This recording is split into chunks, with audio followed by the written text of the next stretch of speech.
Nah, mengaleha gini kok. Ajo kini nih mana orang ke orang di Chinatown. Awak tiba di Singapura. Ini emang gak salah gini. Nah, Ini gak salah nih. Ini baju bab. Apa nih anak? Ini $2 ya. mau? Hai guys, selamat pagi. Apa bu? Oke, sudah lama nggak record video seperti konsep seperti ini. Akhirnya aku kembali merekam video untuk record perjalanan. Nah, kemarin tanggal berapa ya? 31 Juli ke 2 Agustus aku backpackeran kembali setelah 2,5 tahun bisa lagi backpacker. Tapi ini kedua kalinya. Yang pertama kemarin bulan Juni apa Juli ya? Juni kayaknya ke Singapura dari Batam. Nah sekarang yang kemarin beberapa waktu lalu perjalanannya dari Batam, Singapura, Kuala Lumpur. Nah gimana perjalanannya? Kita ikuti saja ya.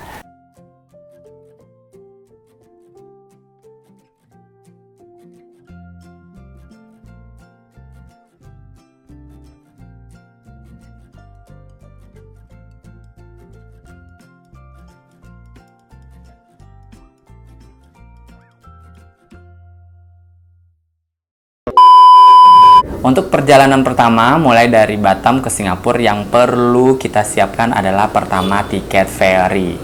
Yang pasti tahun ini, sejak pandemi ini, tiket ferry sudah mulai memberikan harga yang luar biasa fantastis. Yang dulu sebelum pandemi hanya pulang pergi two way, itu harganya 280.000 atau 300 ribuan. Sekarang harganya sudah mencapai 700.000. Jadi udah seperti one way tiket pesawat tujuan ke Medan atau tujuan ke Pekanbaru atau tujuan ke Padang. Oke, two way. Dan yang perlu dipersiapkan selain dari tiket ferry adalah ICA namanya, yang biasanya orang Batam menyingkat dengan yang biasa tahu dengan SG Arrival Card. Jadi kalau kita masuk ke Singapura dulu itu wajib mengisi kertas putih yang perlu kita isi. Tinggal di mana, alamatnya di mana, hotelnya, terus nginapnya berapa hari, nomor teleponnya berapa. Nah, sekarang itu versinya dalam digital. Jadi bisa di-download aplikasinya di iOS atau App Store. Klik aja ICA. Nah, cara mengisinya sangat gampang sekali. Mungkin karena aku udah biasa ngisi ya. Aku baru pertama juga ngisi. Kepergian pertama yang ke Singapura bulan Juli itu diisiin. Yang kedua ini ngisi sendiri. Nah, ngisi sendiri itu gampang kalau kita pergi sendiri atau misal pergi bertiga, kita tinggal klik untuk tujuan individual. Kalau mau bertiga sama keluarga, mau berempat, tulisnya grup. Nanti tinggal tulis nama grupnya. Syaratnya seperti biasa, masukin nomor paspor, masukin expire nomor paspor, habis itu tanggal lahir, habis itu apakah kita transit atau menginap. Terus disebutin nama hotelnya, habis itu kita pernah sakit karena saat pandemi ini pernah sakit atau enggak, habis itu kita lampirkan sertifikat sertifikat vaksin. Nah, sertifikat vaksin ini bisa diambil di aplikasi Peduli Lindungi yang internasional. Nah, jadi kalau yang kita yang biasa punya itu yang domestik, yang internasional juga ada di aplikasi. Pas kita klik di Peduli Lindungi aplikasi yang sertifikat internasional, kita daftarin dulu, kita buat dulu tujuan kemana, habis itu tinggal keluar PDF-nya, bisa kita screenshot.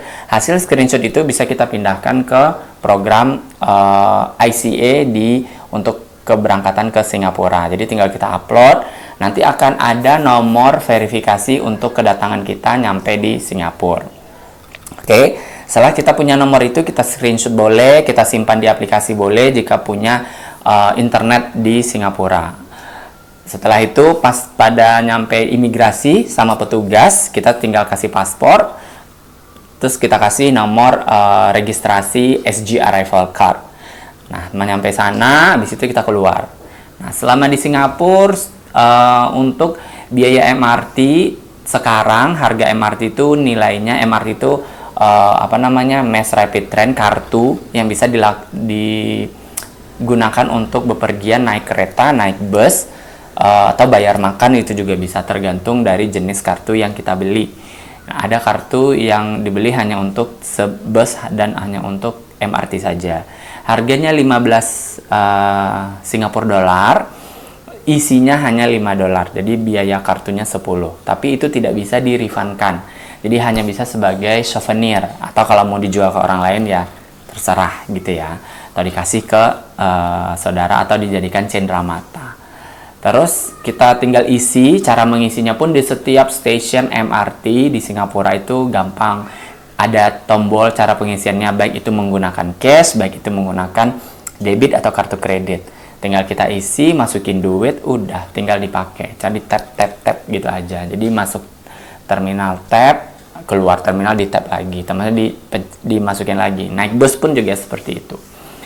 Di Singapura seperti biasa cuma pergi ke Chinatown di hari pertama karena kita berencana besoknya mau ke Kuala Lumpur. Kuala Lumpur sebenarnya bisa menggunakan bus dari Chinatown, itu ada terminal busnya, bisa melalui perjalanan darat melewati Johor Bahru dan Kuala Lumpur selama 6 jam. Itu biayanya bisa ditanyakan langsung ke terminal bus yang ada di Chinatown. Tinggal di searching aja terminal Chinatown to Kuala Lumpur. Itu banyak, kalau nggak salah namanya Golden Mile Complex, nama gedungnya. Pokoknya di daerah Chinatown sana. Nah, di sana nanti ada banyak bus yang menjual dan itu tinggal kita beli. Atau kita bisa beli lewat website easybook.com. Nama aplikasinya easybook.com. Itu tinggal kita beli sendiri dari sini. Nanti kita pilih jam. Nanti kita kasih petugas langsung naik bus. Berbagai macam mereknya. Itu naik bus. Kalau aku versinya naik pesawat gitu. Jadi dari Singapura aku kembali naik pesawat menuju Kuala Lumpur. Naik penerbangan yang slogannya Everyone Can Fly. Terus kita dari MRT Chinatown keluar dari hotel, check out, masuk ke MRT Chinatown, pergi ke tujuan daerah Changi. Nah, tujuan daerah Changi itu MRT-nya warnanya hijau. Kalau tempat menginap aku itu Chinatown, MRT-nya warnanya biru dan warnanya ungu. Kalau punya peta MRT itu bisa dicek warna-warnanya ya, daerah tujuannya. Nah, aku memilih warna biru karena dari warna biru nanti aku lewat tujuan ke Expo, nyampe Expo berhenti dan ganti MRT Tanah Merah yang warna hijau, dan kita sampai di Changi. Nah, setelah di Changi kita foto-foto dulu di Jewel, yaitu salah satu atraksi yang tidak memakan biaya kecuali MRT aja. Jadi ada air mancur gitu, foto-foto, video sebelum kita penerbangan. Nah, di Jewel itu adalah terminal 1, kebetulan juga penerbangannya juga ada di terminal 1. Jadi untuk Singapura itu punya 4 terminal, tergantung dari jenis pesawat yang kita gunakan. Jadi kalau misalnya low cost carrier-nya ada biasanya terminal 1, ada juga yang terminal 2, 3, atau 4. Oke, nyampe di Changi Airport, menunggu take off. Nah, sebelum berangkat ke Kuala Lumpur, pastikan lagi kita harus mengisi yang namanya di aplikasi. Silahkan di-download, judulnya My Sejahtera. Jadi kalau misalnya Indonesia punya Peduli Lindungi, Singapura dulu ada yang namanya Trace Together, tapi saat ini masuk Singapura tidak dipergunakan lagi aplikasi tersebut. Tinggal cuma hanya SG Arrival Card atau ICA aplikasinya. Dan sekarang kalau di Malaysia namanya My Sejahtera. Jadi di Malaysia wajib mengisi My Sejahtera, tapi per 1 Agustus sudah tidak diwajibkan lagi. Kadang-kadang kalau kita masuk mall tetap ditanyakan aplikasi My Sejahtera. Jadi My Sejahtera itu sama fungsinya dengan Peduli Lindungi atau SG Arrival Card. Tinggal kita download aplikasinya di My Store, di App Store maksud saya, atau di Google Store. Tinggal cari aja My Sejahtera, di download. Habis itu kita register dulu, register dengan email atau register dengan nomor handphone. Habis itu kita kayak bikin account, isi data. Habis itu kita masukin rencana perjalanan ke Kuala Lumpur. Nah, sama dengan SG Arrival Card atau ICA, tujuan kita kemana di Kuala Lumpur, menginap di mana, terus kontak keluarga, terus juga kita harus melampirkan nomor vaksin 1, 2, 3 jika udah vaksin. Nanti di aplikasi tersebut akan keluar di MySejahtera, akan keluar data kita dan sertifikat vaksin. Jadi itu yang akan kita perlihatkan kepada petugas imigrasi atau petugas mall yang akan bertanya. Jadi pas aku datang hari Minggu dari Singapura ke Kuala Lumpur, jadi konsepnya datangnya juga seperti sama, masuk ke ruang imigrasi, maksudnya antrian imigrasi, kasih paspor dan juga dikasih lihat MySejahtera, itu aja. Dan dicop. Satu hal lagi, saat ini di Singapura tidak ada lagi yang namanya cop. Jadi paspor kita tidak kena cop lagi seperti di Indonesia kita keluar atau masuk itu paspornya dicop. Kalau di Singapura sudah lebih modern. Jadi mereka hanya scan, jadi paspor kita tidak ada di cop-copnya. Nah, cuman kalau Malaysia masih seperti Indonesia, masih di cop begitu. Nyampe di Kuala Lumpur, kita nginap di KL Central, tempat persinggahan untuk transit naik kereta, naik bus itu. Jadi nyampe di KLIA kita beli bus. Di KLIA itu bisa naik kereta, harganya RM55, nyampe ke KL Central, semua tujuannya KL Central. Terus bisa beli bus RM15 di lantai bawah, lantai 1. Nah, kalau misalnya kita kedatangan itu lantai 2, keberangkatan lantai 3. Jadi terserah mau lewat mana, naik kereta lantai 2 bayar RM55. Terus kalau misalnya naik bus RM15. Nah, dikali aja. Satu kurs ringgit itu nilainya ada yang 3.400 atau 3.300, tergantung dari kurs mana yang kita gunakan di hari itu. Yang satu lagi yang paling spesial, kalau punya kartu CIMB debit, itu tidak ada potongan biaya kalau kita ngambil uang di ATM CIMB. Sama seperti di Indonesia, kita pakai CIMB, nariknya juga gratis. Nah, di sana juga seperti itu. Karena di CIMB itu asalnya dari Malaysia, jadi aku ngambil uang di ATM CIMB saja. Jadi di KLIA 2 ada CIMB, di KL Central ada CIMB. Jadi gampang kalau ngambil duit langsung dari situ aja. Jadi langsung dikurangi, misalnya mau ngambil duit RM50, nanti keluar kursnya. Nah, kita lihat di mobile banking, aplikasi handphone, jadi tidak ada biaya cas untuk kartu kita tergesek di luar negeri. Beda dengan bank-bank lain, ada memberikan cas sekitar RM25.000, RM20.000, ada bahkan yang RM50.000, tergantung dari jenis kartu ATM yang kita punya. Oke. Nyampe di KLIA 2, kami naik bus, biayanya RM15 per orang. Nyampe di KL Central, tinggal mencari hotel di daerah KL Central.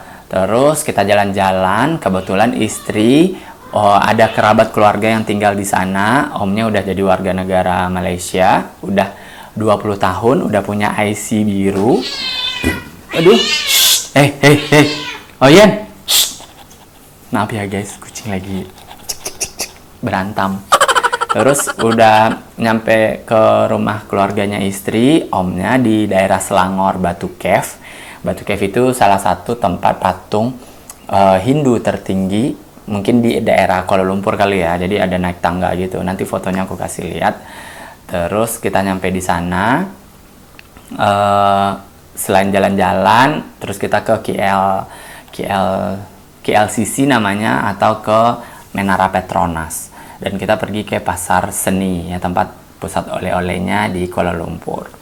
Terus besok paginya kita masih stay, karena kita stay 3 hari 2 malam, dari hari Minggu ke hari Selasa. Hari Seninnya jalan-jalan, hari Minggunya visit ke tempat kerabatnya istri di Selangor. Terus juga hari Minggu kita jalan-jalan ke Batu Cave dan ke KLCC dan pasar seni. Hari Selasa paginya kita berangkat. Kita keluar dari hotel itu jam 6:30, karena pesawat dari Kuala Lumpur ke Singapura jam 10 pagi, dan kita naik kereta dengan biaya RM55 dari KL Central menuju KLIA 2. Kan tadi yang awal aku bilang bisa naik bus atau bisa naik kereta. Jadi kita naik kereta aja biar safe gitu, biar cepet nyampainya, biar nggak buru-buru. Karena penerbangan pagi takutnya lambat di jalan atau gimana gitu. Terus biaya jarak tempuh kalau naik bus itu 1 jam, kalau naik kereta cuma 45 menit. Nyampe di KLAE 2 tinggal cari keberangkatan di pintu berapa, terus kita terbang nyampe di Singapura lagi. Nah, nyampe Singapura lagi jangan lupa untuk mendaftarkan ulang yang namanya aplikasi SG Arrival Card. Jadi kan hari Minggu aku udah pakai SG Arrival Card sehari. Nah, hari Selasanya aku juga pakai. Nah, tapi sekarang tujuannya hanya transit, jadi tidak menginap. Jadi tinggal kita isi, kalau kita transit, tulis transit. Nanti akan ada nomor registrasi yang baru untuk SG Arrival Card yang bisa kita perlihatkan kepada petugas imigrasi di Changi Airport. Dari Changi Airport kami pergi ke tujuan Merlion. Karena adekku belum pernah ke Merlion, jadi kita ke Merlion. Habis itu naik MRT tujuan Raffles ya. Tinggal cari aja di map. Sampai di Raffles kita beli es krim potong Singapura. Nilainya 1,2 Singapura dolar. Aku pakai yang biskuit. Kalau 1,2 Singapura dolar pakai biskuit, 1,3 pakai roti. Ada roti kayak biasa kita beli itu. Terus habis dari sana kita pergi tujuan Garden by the Bay. Dari Raffles kita naik MRT tujuan Bayfront. Habis itu dari Bayfront kita pergi tujuan ke Universal Studios Singapura terakhir.